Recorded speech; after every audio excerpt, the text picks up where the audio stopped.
Assalamualaikum warahmatullahi wabarakatuh.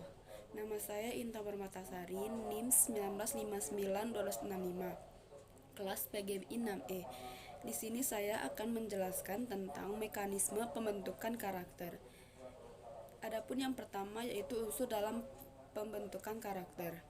Unsur terpenting dalam pembentukan karakter adalah pikiran, karena pikiran yang di dalamnya terdapat seluruh program yang terbentuk dari pengalaman hidupnya, merupakan pelopor segalanya.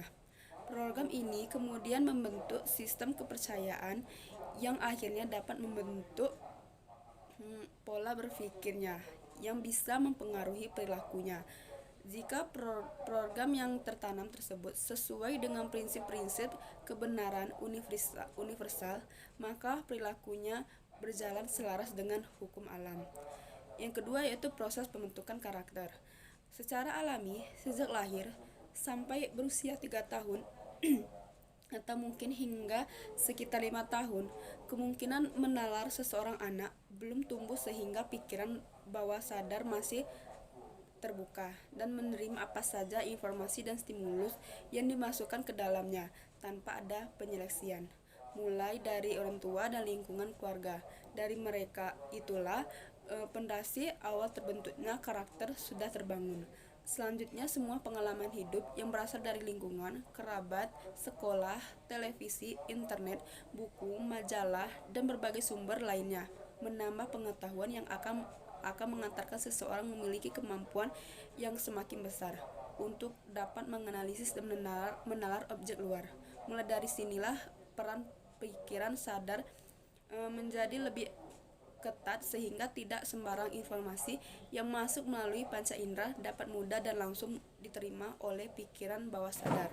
Karakter seseorang pada dasarnya terbentuk melalui proses pembelajaran yang panjang.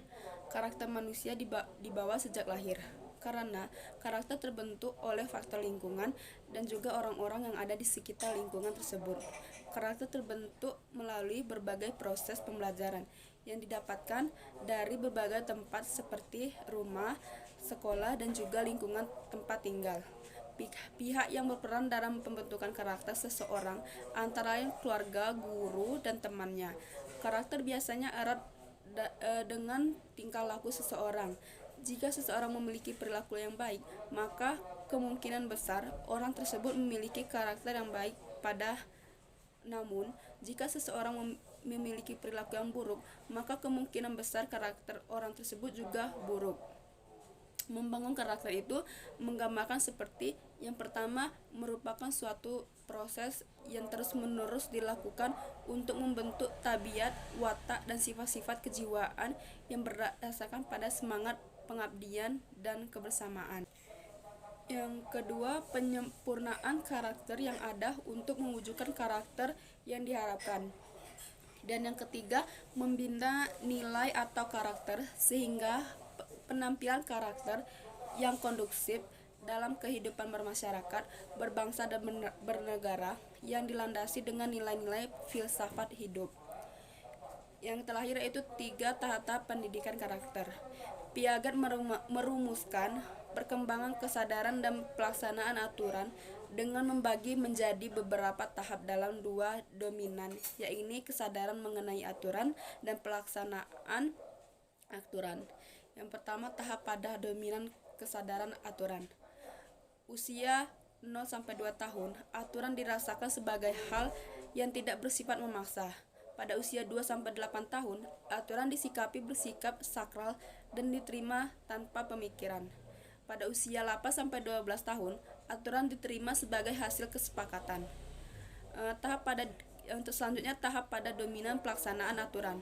Pada usia 0-2 tahun, aturan dilakukan hanya bersifat motorik. Pada usia 2-6 tahun, aturan dilakukan dengan orientasi diri sendiri. Dan pada usia 6-10 tahun, aturan dilakukan sesuai kesepakatan. Pada usia 10-12 tahun, aturan dilakukan karena sudah himpun. Sedangkan penelitian Holberg menghasilkan rumusan 3 tingkatan atau level dalam perkembangan moral, yakni yang pertama, tingkat pertama pro-konvensional.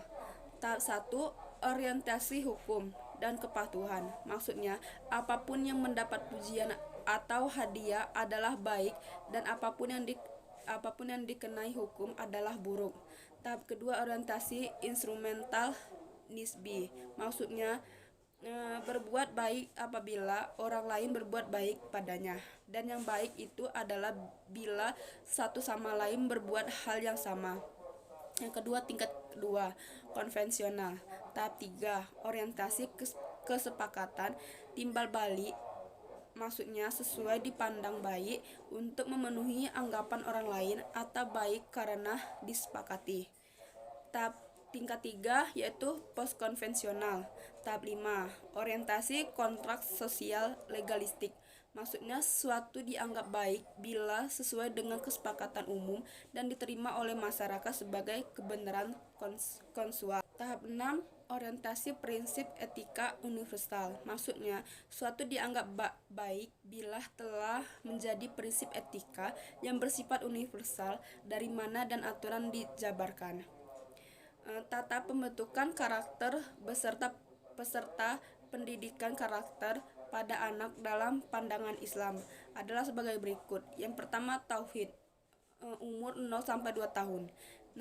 Nabi memerintahkan untuk mengajarkan kalimat la ilaha illallah kepada setiap anak yang baru bisa mengucapkan kata-kata sebanyak 7 kali sehingga kalimat tauhid ini menjadi ucapan mereka yang pertama kali dikenalnya. Yang kedua, adab, umur 5-6 tahun. Pada fase ini, siswa diajarkan nilai-nilai karakter tentang adab, tentang jujur, mengenal mana yang benar dan salah, mengenal baik atau buruk, mengenal mana yang diperintah atau dilarang. Yang ketiga, tanggung jawab, usia 7-8 tahun. Perintah agar anak usia 7 tahun dimulai menjalankan sholat, menunjukkan bahwa anak mulai dididik untuk bertanggung jawab. Anak diminta untuk membina dirinya sendiri, memenuhi kebutuhan, kewajiban di diri sendiri. Yang keempat, peduli, umur 9-10 tahun. Pada fase ini, anak diajarkan tentang nilai karakter yang meliputi menghargai orang lain, menghormati orang lain, bekerja sama, tolong-menolong, dan saling membantu. Yang kelima, kemandirian, umur 11-12 tahun. Mandiri ditandai dalam kesiapan dan menerima risiko sebagai konsekuensi tidak menaati aturan. Anak telah mampu menerapkan terdapat hal-hal yang menjadi perintah atau yang menjadi larangan. Yang keenam, bermasyarakat, umur 13 tahun ke atas. Pada usia ini, anak telah siap bergaul di masyarakat dengan berbekal pengalaman yang telah dilalui sebelumnya. Anak akan mampu melakukan beradaptasi dengan masyarakat. Baiklah, itulah penjelasan yang dapat saya sampaikan. Lebih dan kurang saya mohon maaf. Wabillahi taufiq wal hidayah. Wassalamualaikum warahmatullahi wabarakatuh.